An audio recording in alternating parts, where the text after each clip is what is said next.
저와 함께 나누실 하나님의 말씀은 마태복음 13장 1절부터 9절까지의 말씀입니다. 신약성경 마태복음 13장 1절부터 9절의 말씀, 우리 한 절씩 교독하겠습니다. 그날 예수께서 집에서 나가사 바닷가에 앉으심에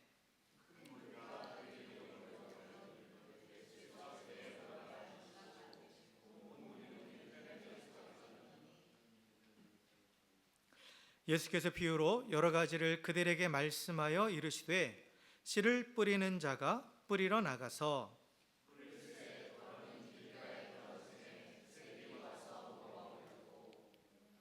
더러는 흙이 얕은 돌밭에 떨어짐에 흙이 깊지 아니하므로 곧 싹이 나오나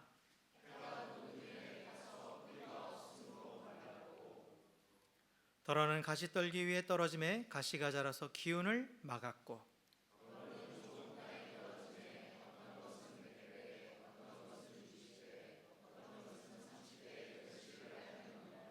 함께 읽습니다. 귀 있는 자는 들으라 하시니라. 아멘. 아멘. 할렐루야.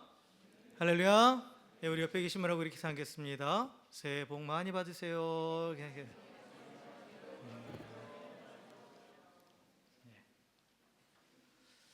그래서 우리는 새해를 두 번 할 수 있어서 좋죠. 예. 언제죠? 화요일인가 수요일인가요? 설이 화요일이에요? 네. 또 새롭게 또 설이 다가왔습니다. 비록 우리는 이제 해외 살고 있으니까 또 뭐 다들 일상을 하셔야 되지만 어쨌든 간에 그래도 또 우리 고유의 명절이기 때문에 또 이렇게 함께 더 기쁨을 나누는, 오늘 또 이제 예배 후에 또 윷놀이도 하고 세배도 하고 하는 그런 시간을 가질 텐데, 우리가 이제 해외에 살고 있지만 그래도 또 우리 고유의 명절, 또 우리 성도들끼리 또 가족이니까 또 함께 이렇게 즐거움을 나눴으면 좋겠습니다. 제가 지난주에 이제 시드니 이렇게 갔다 왔잖아요. 교단 그 지방의 참석차. 근데 항상 애들레이드를 떠나면 자꾸 시골지가 된 느낌이 들어요. 그래서 시드니 갔는데 정말 어안이 벙벙해가고 사람도 많고 차도 많고 차선은 또 왜 이렇게 좁고 모든 게 너무 복잡하더라고요. 그리고 너무 많이 개발돼가지고 제가 예전에 시드니 선교교회에서 한 2년 정도 사역했었는데 들어가는 진입로가 완전히 달라져가지고 그 근처에 가도 모르겠더라고요. 근데 어쨌든 간에 이제 딱 이렇게 애들레이드 와서 딱 내려다보는데 마음이 편안하더라고요. 푸릇푸릇하고 도시가 또 여유가 있고 한, 그래서 속으로 감사하다라는 그런 마음을 가졌는데, 또 한편으로는 내가 너무 편해하면 또 하나님께서 너 너무 안주하는 거다 막 그런 식으로 막 그러실까봐 살짝 고민도 되긴 했는데, 어쨌든 시골지가 다 됐어요. 뭐 도시를 좋아하시는 분들은 또 다르겠지만 어쨌든 있는 자리가 참 은혜고 감사라는 것을 다시 한번 깨닫는 시간이었습니다. 자, 우리가 오늘 나눈 말씀은 우리가 너무나 잘 아는 예수님께서 제자들에게 하신 그 씨 뿌리는 비유, 또는 뭐 밭의 비유라고 하는 그런 말씀이죠. 그래서 예수님께서 사실 제자들을 이 땅에서 가르치실 때 다양한 비유를 사용하셨어요. 그러니까 비유라는 것은 그 이야기를 통해서 쉽게 사람들이 접할 수 있는 쉬운 이야기들을 통해 가지고 그 진리를 쉽게 풀어서 가르쳐 주는 거거든요. 그래서 예수님께서는 제자들에게 이제 비유로 말씀을, 복음을, 또 하나님 나라에 대한 진리를 가르치셨는데, 특별히 우리가 읽은 이제 마태복음 13장 이 전체는 뭐냐면 천국 비유의 장이라고 불립니다. 그래서 하나님 나라, 이 천국이 어떤 곳인가에 대해서 총 7가지의 비유가 이 13장 전체에 나와 있어요. 그래서 그 중에 이제 시작이 우리가 흔히 말하는 씨 뿌리는 비유, 또는 밭의 비유라고 하는 이 비유로 시작됩니다. 그러니까 씨 뿌리는 비유도 결국은 뭐냐? 천국에 대해서 얘기하는 거예요. 하나님 나라가 어떤 사람의 것인가에 대한 그러한 내용이죠. 그래서 근데 우리가 흔히 이 천국에 대해서 오해하는 게 뭐냐면 장차 죽어서 가는 나라, 그리고 또 이제 뭐 황금길과 진주문, 보석이 휘황찬란하게 깔려 있는 나라. 물론 요한계시록에 그렇게 표현되어 있어요. 네. 그게 꼭 틀렸다라는 건 아닙니다. 근데 어쨌든 간에 그냥 그저 먼 얘기, 막연하고 미래적인 그러한 공간으로만 생각을 합니다. 그래서 어떤 한 스팟, 어떤 한 장소의 개념으로 많이 천국을 얘기하죠.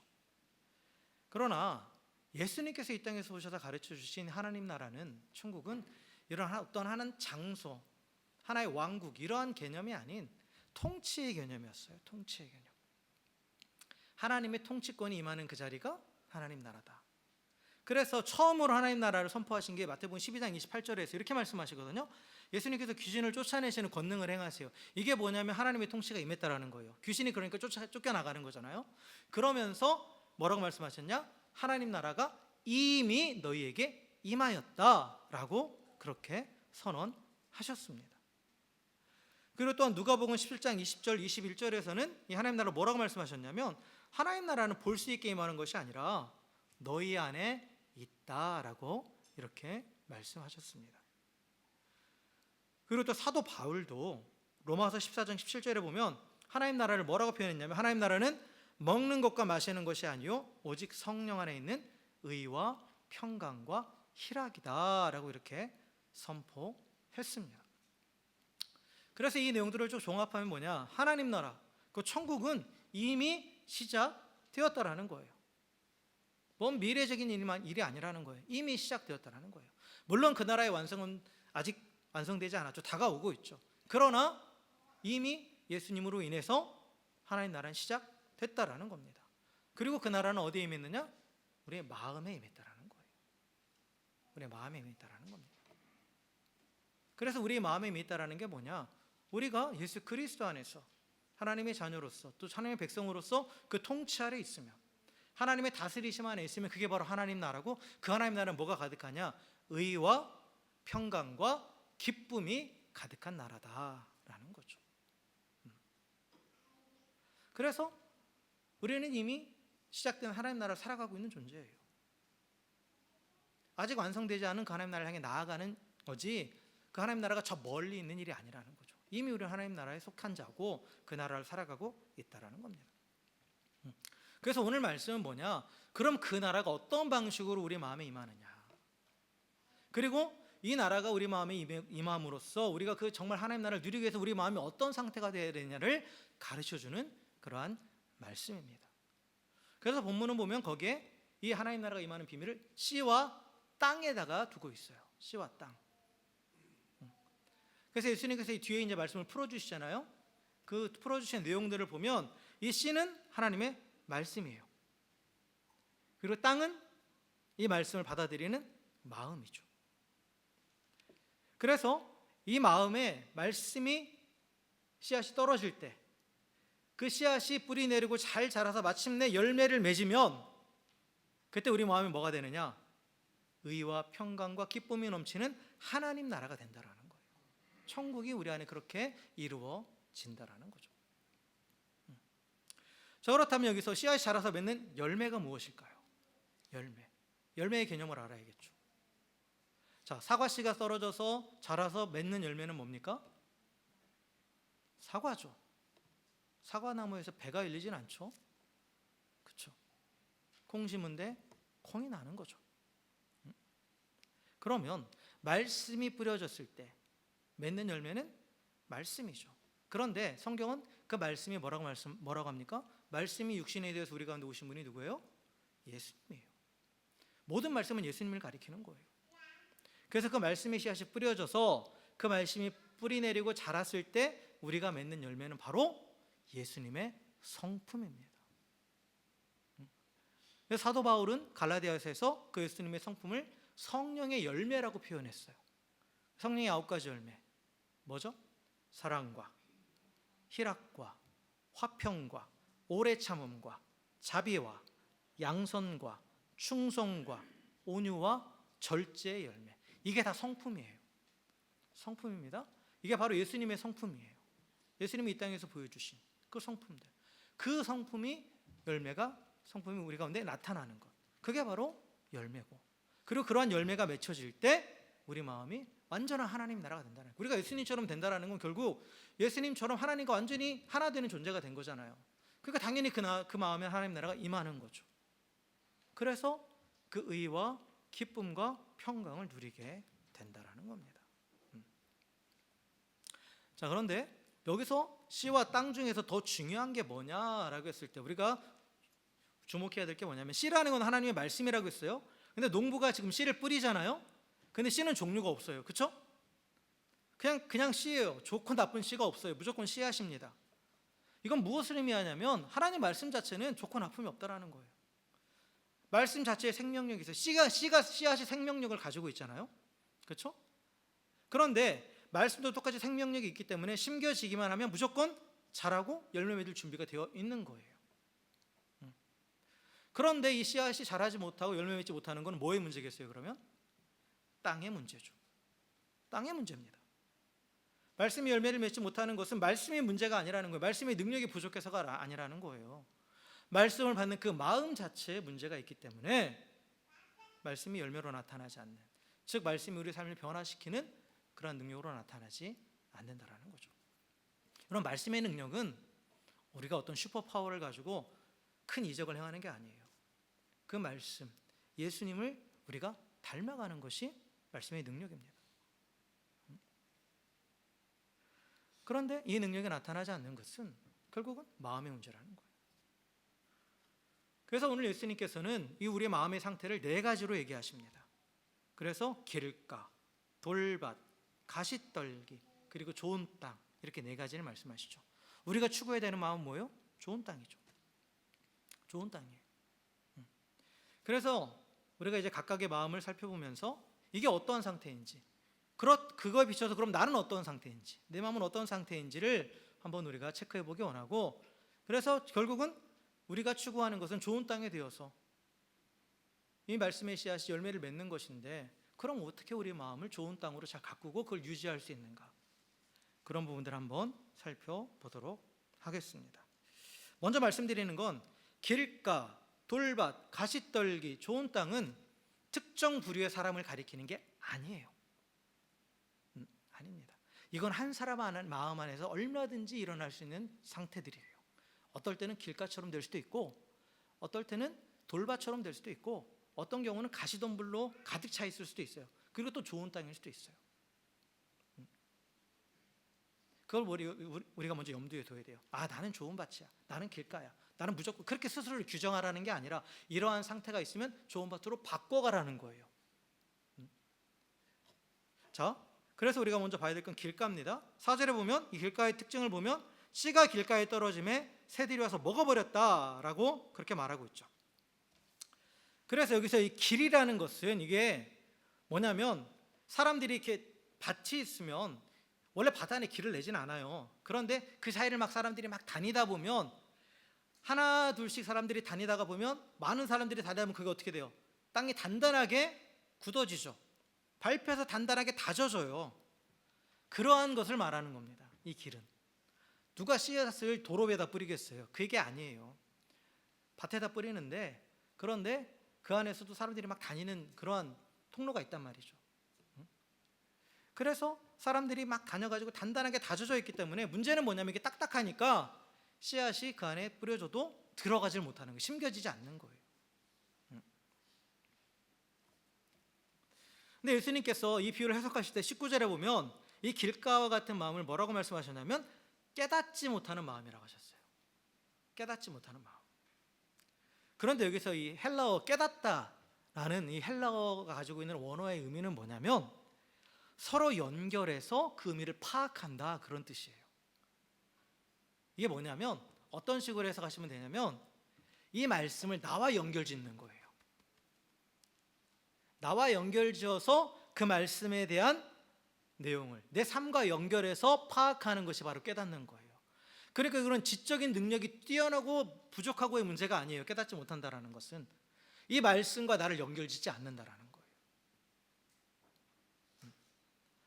그 똑같은 말씀이 선포돼도 어떤 사람들은 그 말씀을 나의 것으로 받아들이는데 어떤 사람은 나와 상관없다라고 하는 거잖아요. 그러니까 나와 연결짓지 않는 그런 영적으로 굳어져 있는 그 상태, 그것이 바로 길가와 같은 마음이고, 그리고 이것이 결국은 영적인 교만입니다. 교만이에요. 그러니까 뭐로 다져진 거예요? 내 경험, 내 생각, 또 내 고집들로 마음이 단단히 굳어 있는 거예요. 다져져 있는 거예요. 그러니까 말씀이 뿌려져도 나는 저 말씀 다 아는 거야. 나하고는 상관없어. 이건 우리 아내가 들어야 되는데, 이건 우리 남편이 들어야 되는데, 우리는 저 김집사가 들어야 되는데, 이거는 누가 들어야 되는데 하면서 그 말씀을 가지고 사람들을 판단하고 나하고는 전혀 결부짓지 않는 그런 상태. 그러면 이 말씀이 뿌려졌을 때 어떤 일이 벌어지느냐? 씨앗이 뿌려졌을 때 새가 그걸 채가듯이 마귀가 그 말씀을 채가버린다라는 거예요. 그러니까 말씀이 자라지 못하고 열매가 없는 거죠. 그래서 이 교만의 땅을 우리가 어떻게 해야 되느냐? 기경해야 돼요. 갈아야 돼요. 교만한 땅을 갈아버리는 것, 그게 바로 가난한 심령이 되는 거예요. 가난한 심령. 우리가 예전에 몇 주 전에 그 팔복을 봤잖아요. 팔복에서 가장 첫 번째 단계가 그게 바로 믿음을 의미하는 건데, 심령이 가난한 자가 복이 있나니 천국이 저희 것임이라고 말씀드렸죠. 왜요? 심령이 가난한 자는 복음의 말씀이 선포될 때 그 말씀 그대로 받아들이는 사람이에요. 그러니까 그 안에 하나님 나라가 임하는 거죠. 그래서 이 가난한 심령은 뭐냐? 겸손입니다. 내 안에 선한 것이 아무것도 없습니다. 하나님, 나는 아무것도 아닙니다. 이 말씀 앞에 비춰봤을 때 내 공로 내세울 거 아무것도 없고 자랑할 거 아무것도 없습니다. 그리고 어떤 말씀을 주시는지 겸손하게 받고 그 말씀을 사모하는 마음, 그렇게 자신의 마음을 낮출 때, 그때 이 다져져 있던 마음들이 부서지기 시작하는 거예요. 그래서 그 생명의 말씀이 그 안에 자리 잡기 시작하는 거죠. 그래서 심겨져야 뿌리 내리고 자라잖아요. 근데 길가는 심겨지지도 않는 거예요. 그래서 신앙의 단계를 보면 사실 우리가 처음 예수님을 믿을 때라고도 볼 수 있어요. 그렇죠? 그래도 심령이 가난해졌을 때 우리가 복음을 받아들이는 거잖아요. 그랬을 때 그 안에서 하나님 나라가 임하는 역사가 일어나는 겁니다. 그래서 이런 겸손한 마음이 말씀이 심겨지고 자라서 열매 맺는 옥토가 되는 거죠.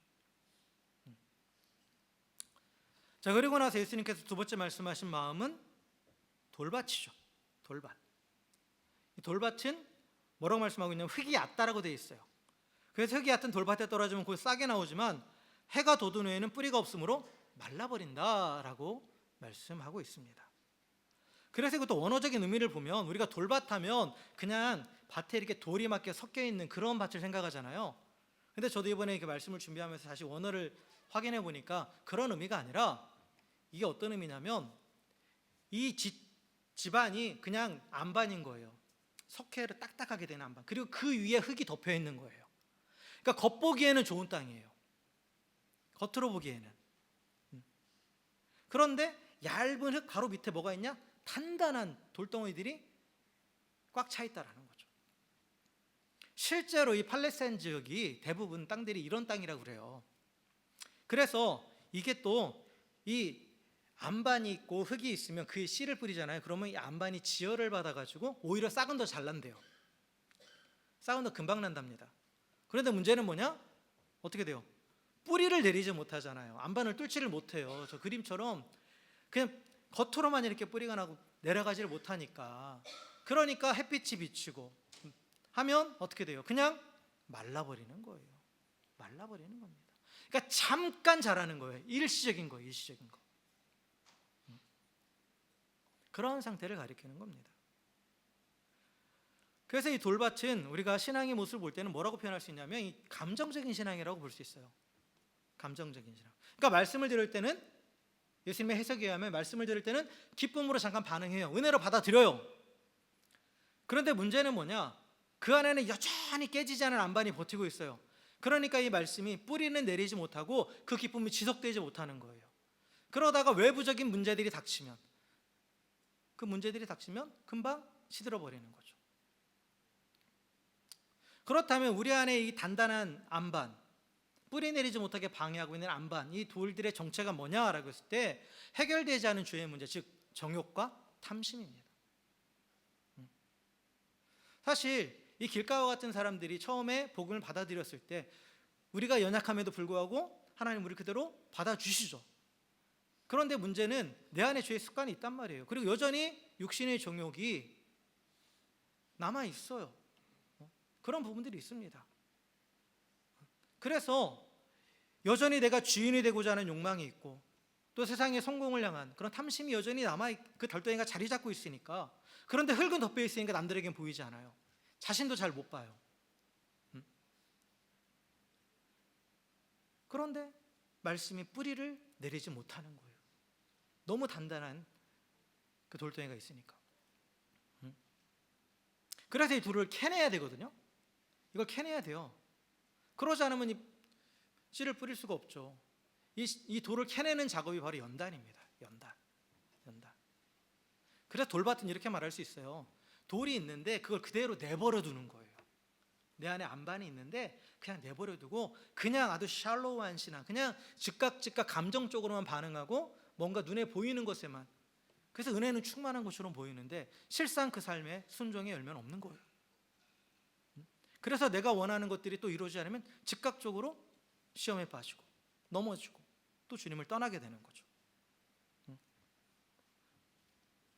그리고 이 돌밭에 말씀이 뿌려지잖아요. 그럼 뿌리가 내리지 못할 때 그때 신호가 오른 거예요. 말씀과 내가 부대끼는 겁니다. 그거는 부대껴요.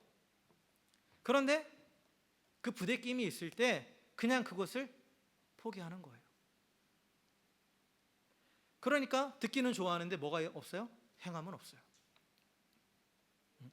예수님을 따른다고는 하는데 자기를 부인하고 자기 십자가 지는 것은 하지 않는 거예요. 그래서 이걸 한마디로 영적 게으름이라고 말할 수 있죠. 이 상태가 좋다 이거예요. 더 깊이 하기 싫다. 그냥 순간순간 나 은혜 받는다고 생각하니까. 자기 포기와 자기 희생, 자기 절제 이런 것들은 전혀 없는 거죠. 그런 연단이 전혀 없는 거예요. 그러니까 신앙생활 열심히 하는 것 같고 또 나름대로 반응하는 것 같은데도 열매가 맺히지 않는 거예요. 그리고 나아가서 스스로에게도 더 이상 천국의 기쁨이 없는 거죠. 하나님 나라를 누리지 못하는. 그건 영적인 게으름 때문에 그래요. 그걸 캐내야 돼요. 근데 캐내는 건 솔직히 아프죠. 힘들죠. 여기 군대 갔다 오신 분들, 겨울에 혹한기 훈련 나가면 제일 싫은 게 뭐예요? 진집하는 겁니다. 진집하다 보면 그 안에 돌덩이들 나오거든요. 그거 캐내는 거 너무 힘들어요. 삽이 막 부러지고 막 난리가 아니에요. 그러니까 그냥 조금만 파고 말려고 그래요. 그냥. 그러니까 캐내는 작업은 쉬운 작업이 아니에요. 근데 그걸 하지 않으면 진지가 구축될 수 없고, 그걸 하지 않으면 내 안에 있는 그 돌들을 제거하지 않으면 아무리 말씀이 뿌려져도 그 말씀이 나와 상관없는 게 돼버린다는 거예요. 결국은. 그래서 수고와 아픔이 있더라도 연단의 자리에 나아가야 돼요. 여러분, 연단은 아픈 겁니다. 깎아내는 작업이고 파내는 작업이기 때문에. 근데 잠깐의 그 아픔, 내가 포기해야 되는 것들 때문에 그것을 하지 않는다면 그냥 순간적인 만족감만 누리다가 결국은 결정적인 순간에 주님을 떠나게 된다라는 거예요. 그래서 우리는 계속해서 연단의 자리에 나아가야 됩니다. 그럴 때 우리 마음이 좋은 밭이 되는 거예요. 자, 그리고 예수님이 말씀하실 때 세 번째는 뭐냐면 가시떨기입니다. 그래서 가시떨기 위에 떨어진 씨는 가시가 자라서 기운을 막는다라고 돼 있죠. 첫 번째 밭과 두 번째 밭은 자기 내적인 부분이에요. 그렇죠. 교만도 자신의 가지고 있는 내적인 마음의 상태고, 그 다음에 딱딱하게 굳어져 있는 죄의 습관이나 남아있는 죄성들도 내 안에 있는 것들이에요. 그런데 가시떨기는 구하는 대조적으로 뭐예요? 외부적인 요인입니다. 외부적인 요인이에요. 그래서 씨앗이 뿌려지고 또 이렇게 연단을 통해서 뭔가를 제거해서 뿌리를 내렸더라도 이제는 문제가 뭐냐면 외부적인 어떠한 도전들이 온다라는 거예요. 그래서 이 가시가 자라서 어떻게 되냐면 기운을 막는다라고 되어 있죠. 기운을 막는다. 이게 원어적인 의미가 어떤 의미냐면 목을 졸라서 질식시키다라는 뜻이에요. 그러니까 잠깐 이렇게 햇볕을 가리는 그런 의미가 아니라 목을 졸라서 질식시켜서 완전히 죽여버린다, 그런 뜻입니다. 그럼 무엇이 이 목을 조르느냐? 라고 했을 때 예수님이 뭐라고 말씀하냐면 세상의 염려라고 말씀하셨어요. 세상의 염려. 근데 염려에 해당하는 이 헬라어 단어 원어를 보면 이건 뭐에서 유래됐냐면 난이다 라는 뜻이에요. 난이다. 그러니까 염려는 마음이 2갈래, 3갈래, 4갈래, 1000갈래로 막 찢어진 거예요. 원래는 자, 말씀이 씨앗이 뿌려지고 말씀이 자라면서 우리 안에 뭐가 생기냐, 말씀이 소망이 되거든요. 그러면 우리의 마음이 그 소망을 향해 가요. 그런데 외부적인 그러한 겪게 되는 뭐 어떤 요인들, 내가 마주하고 있는 냉혹한 현실이나 또 재물의 문제, 또 관계의 문제, 또 뭐 여러 가지 그 문제들이 우리 앞에 다가올 때 이때부터 이제 마음이 나뉘기 시작하는 거예요. 마음이 그러면서 이 마음이 막 나뉘어서 중구난방으로 자라기 시작하는 겁니다.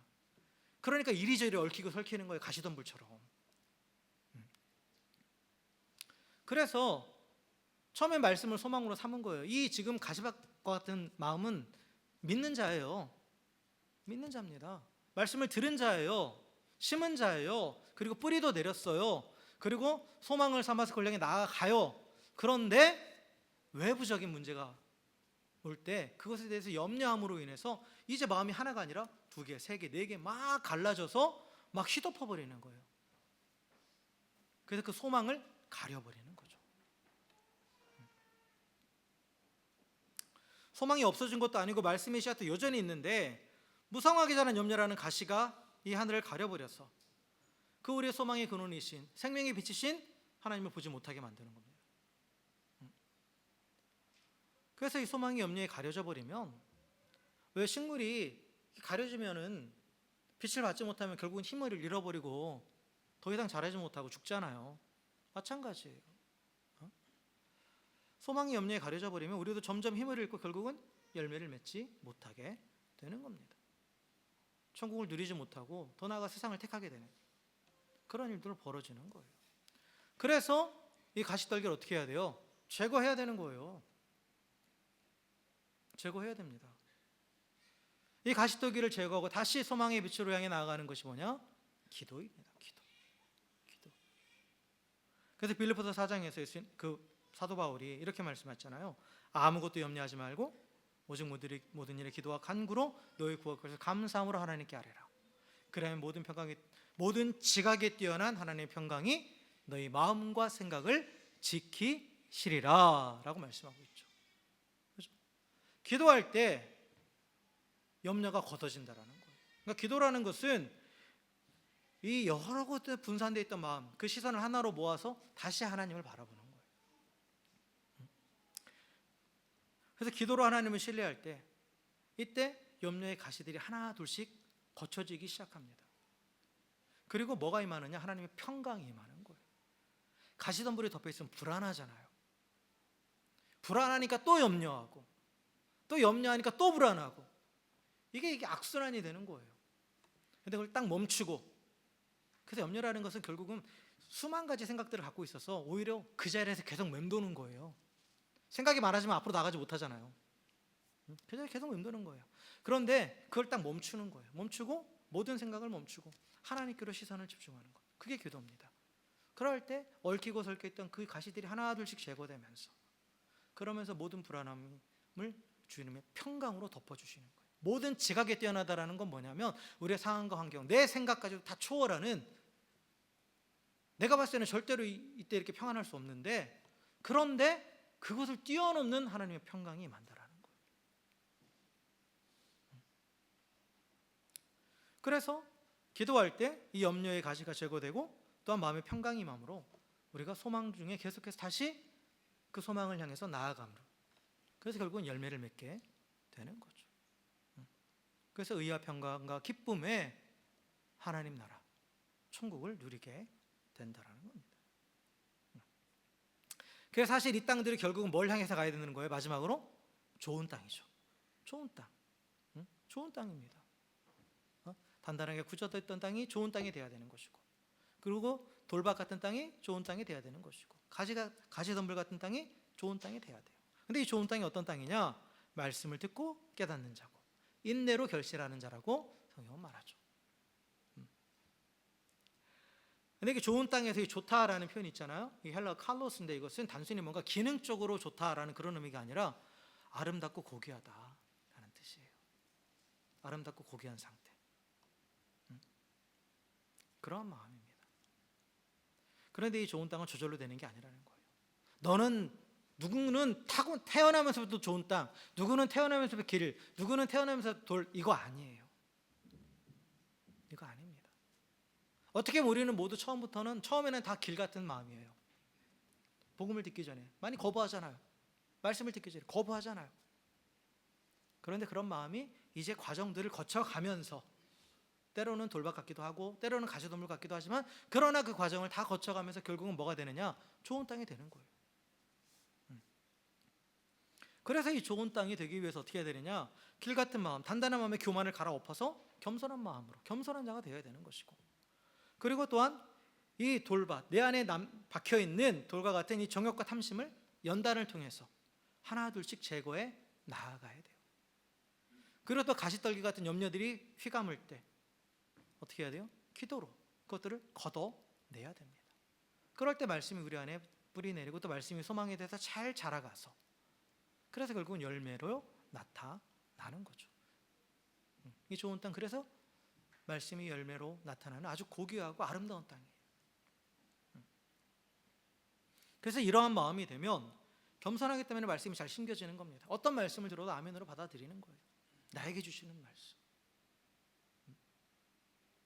그리고 또한 연단되었기 때문에 말씀이 잘 뿌리내려 말씀대로 순종하는 거예요. 또 부딪힘이 있더라도 몸부림치는 거예요. 그러면서 또한 부딪혀가면서 그걸 또 캐내려고 하는 거죠. 지속적으로. 그리고 또한 기도하기 때문에 염려가 제거되고 계속해서 소망 가운데 잘 자라가게 되는 겁니다. 그래서 성령 안에서 예수님의 성품의 열매가 맺혀가는 거죠. 여러분, 말씀에는 능력이 있어요. 모든 말씀은 다 예수 그리스도에 대한 말씀이기 때문에 그 말씀이 심겨져서 자라면 무조건 예수님을 닮아가는 성품의 열매가 맺습니다. 좋은 땅이 되기만 하면 우리 마음이. 그래서 예수님의 열매가 맺히고 예수님의 성품을 닮아갈 때 우리가 예수님처럼 하나님만 해도 즐거워하는 거죠. 그래서 하나님의 통치 안에서 의와 평강과 기쁨을 두는 하나님 나라를 누리게 되는 겁니다. 그래서 이미 임한 시작된 하나님 나라를 현재적으로 누리는 거예요. 죽어서만 누리는 게 아니라 이 땅에서 누리는 겁니다. 여러분, 영생은 이미 시작됐다고 분명히 말씀드렸어요. 그렇죠? 영생은 이미 시작된 거예요. 하나님의 통치가 있는 그 삶을 살아가는 자는 죽어도 살겠고 살아도 영원히 죽지 않는다 라고 예수님 말씀하셨죠.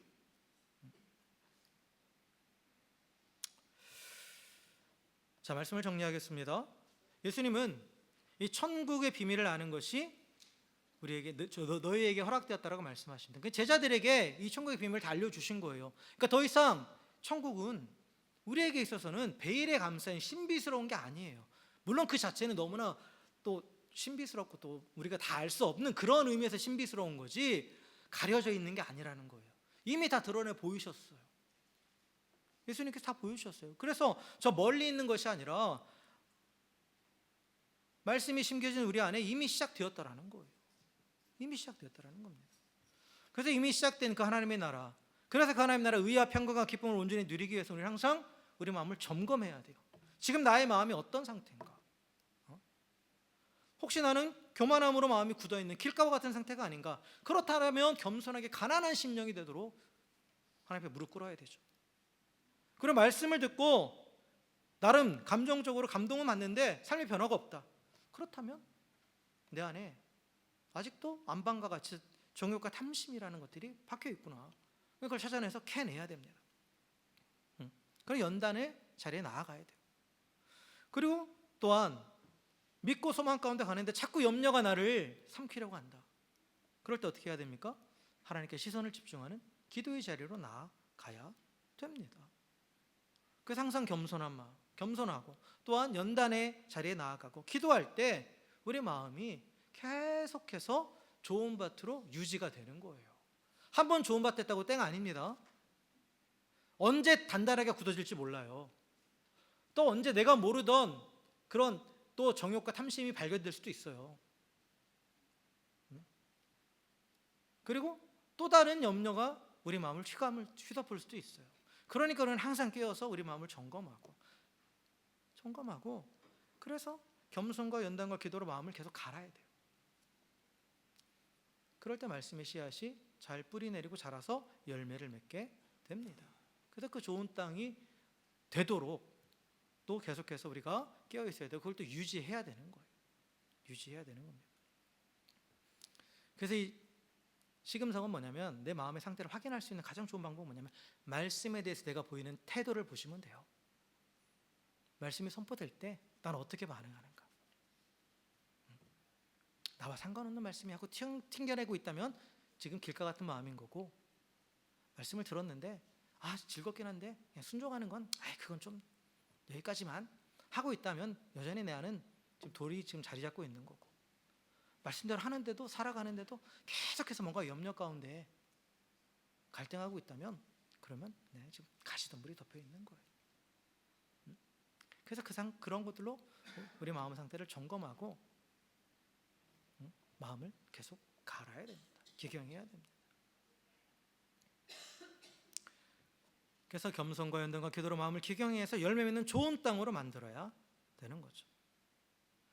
여러분, 하나님 나라는 하나님의 말씀이 우리 안에 뿌려져서 자라서 예수님의 성품을 맺는, 성품의 열매를 맺을 때 우리 가운데 임하는 것입니다. 그럴 때 의와 평강과 기쁨이 누려지는 거예요. 그래서 이 예수님의 성품의 열매를 맺을 수 있도록 항상 겸손과 연단과 기도를 통해서 우리 마음을 좋은 땅으로 갖고 나가시길 주의 이름으로 축원합니다. 그래서 말씀의 씨앗이 뿌려질 때 이 말씀을 소중히 품고, 그리고 인내로 지켜내면서 또 말씀의 열매를 맺어가는 우리가 되길 주의 이름으로 간절히 축원합니다. 그래서 예수님을 닮아가면서 또한 우리 안에 이미 시작되는 하나님 나라의 의와 평강과 기쁨을 풍성히 누리고, 그리고 그러한 우리를 통해서 또한 하나님의 나라를 알지 못하는 자들에게 의와 평강과 기쁨의 하나님 나라를 우리의 삶을 통해서 세상에 증거할 수 있는 우리 모두가 되기를 또 주님의 이름으로 간절히 축원합니다. 함께 기도하시겠습니다.